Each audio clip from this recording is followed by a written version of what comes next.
খেলাকে দেখতে হয়, পরে রেকর্ডিং দেখে নেওয়া হবে। ওই রাত্রেবেলা বসে খেলা দেখে পরের দিন সকালবেলা ক্লাস বা পরীক্ষা মিস দেওয়া যাবে না। এই শিক্ষা ব্যবস্থা পরিবর্তন করতে হবে, কেউ আমাদেরকে আটকাতে পারবে না। আমাদের সাথে চলমান আছে, শিক্ষক আছে। সিলেটের শহরের বাইরে স্কুলগুলোতে কয়টা করে শিক্ষক আছে প্রাইমারি? খুব কম স্যার। কয়েকজন? গ্রাম এলাকায় 3 জন 4 জন এরকম আছে স্যার। কোথাও কোথাও একজনও আছে স্যার। একজনও আছে? শুনলেন তো, শুনলেন? 1 2 জন করে আছে স্যার। দেখছেন, সে কি ভয় পায় আমাকে? শিক্ষক নাই, সে কি মিথ্যা কথা দাঁড়িয়ে বলবে নাকি স্যার শিক্ষক আছে? এই 2 জন একজন শিক্ষকটা প্রাইমারি স্কুলে কি এই 4 মাসই হয়েছে না বিগত বছর থেকে হচ্ছে? এমনকি ইন্টারিম গভর্নমেন্ট পর্যন্ত এটাকে অ্যাড্রেস করেনি। আচ্ছা, যেখানে একজন শিক্ষক আছে সেটা যদি মহিলা হয় আর যদি ম্যাটারনিটি লিভে দেন? আচ্ছা স্যার। আসলেন কেন? ওইটা বলতে আছে না, এই জন্য বলছি যে আমাকে আসতে হবে, কথা বলতে হবে, জানতে হবে। দাঁড়িয়ে দাঁড়িয়ে বলল একজন মহিলাও আছে, ম্যাটারনিটি লিভে গেলে স্কুল চলে না। সেই বাংলাদেশের শিক্ষা ব্যবস্থা আমরা চালিয়ে যাচ্ছি। এটিকে আমরা জন্ম দিয়েছি? এটিকে এই গত 3 মাস হয়েছে না তার আগে থেকে এটা চলছিল? 30 তারিখের পরে কোনো একটা সময় আমি সারা বাংলাদেশের পত্রিকে এডিসিকে রাখবো, বলে দেবো 2 সপ্তাহ আগে যে আপনারা কী কী সমস্যা আছেন সেটা বলবেন।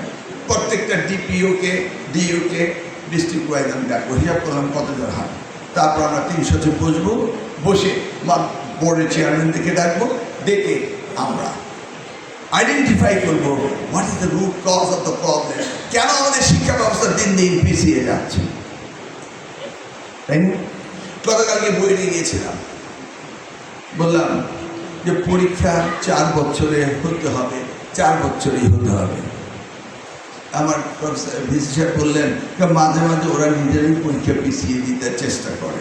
আমি কেন জানি না করে।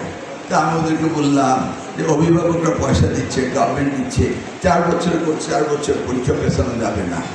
মাঝে মাঝে যদি ওয়ার্ল্ড কাপ খেলাকে দেখতে হয়, পরে রেকর্ডিং দেখে নেওয়া হবে। ওই রাত্রেবেলা বসে খেলা দেখে পরের দিন সকালবেলা ক্লাস বা পরীক্ষা মিস দেওয়া যাবে না।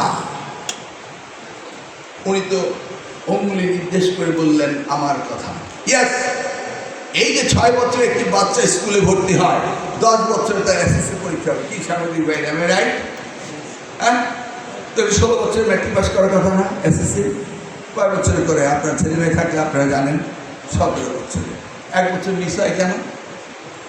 স্কুলে তো মিস করে না, কারণ স্কুল তো 1 1 বছরে 2 উঠে, 2 1 বছরে 3 উঠে, 9 1 বছর 10 উঠে নাকি?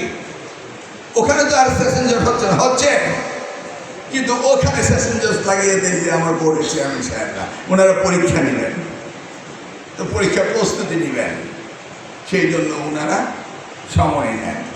অ্যাডমিট কার্ড ইস্যু করবেন, প্রশ্ন ইস্যু করবেন, খাতা তুলবেন, খাতা দেখবেন, এইভাবে অতিরিক্ত কাজ করতে হয়। বছরে 12 মাসে 5টা বোনাস, 17 মাসে বেতন নেবেন, ঠিক আছে, সব অলরাইট, আই ডোন্ট অবজেক্ট। কাজ করবেন, পয়সা নেবেন, এটাতে আমার কোনো আপত্তি নেই। কিন্তু আপত্তি হলো যে 10 বছরের লেখাপড়া ক্লাস 10-এরটা ডিসেম্বরের ভিতরে পরীক্ষাটা নেওয়া যায় না। কেন নেওয়া যায় না? অবশ্যই যায়, কিন্তু কার কারণে? বোর্ডের রিলাক্টেন্ট।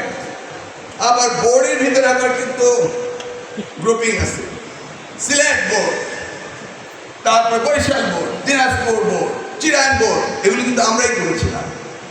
আমরা এগুলিকে বৃহত্তর ক্ষেত্রে আমরা মনিটরিং জন্য সাকসেসফুল সেই জন্য করলাম।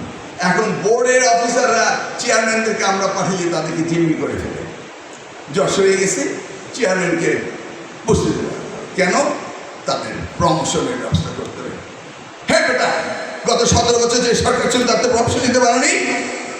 4 মাসের জন্য আমরা সেখানে তুমি পরীক্ষা বাদ দিয়ে প্রমোশন জিম্মিকে আটকা, চেয়ারম্যানকে আটকা করবো?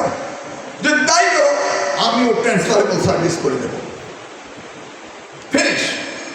এদেশে আমরা মেজরিটি হয়ে সরকার গঠন করেছি, জাতির কাছে আমাদের দায়বদ্ধতা রয়েছে। এই শিক্ষা ব্যবস্থা পরিবর্তন করতে হবে, কেউ আমাদেরকে আটকাতে পারবে না। আমাদের সাথে চলমান আছে, শিক্ষক আছে।